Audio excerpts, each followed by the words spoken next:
ন্যায়ের দেশে এসেছে ফিরে বাংলাদেশে।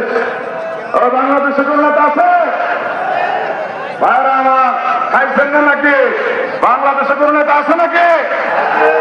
আরো জোরে হবে, বাংলাদেশে কোন অবশ্যই নেতা আছে?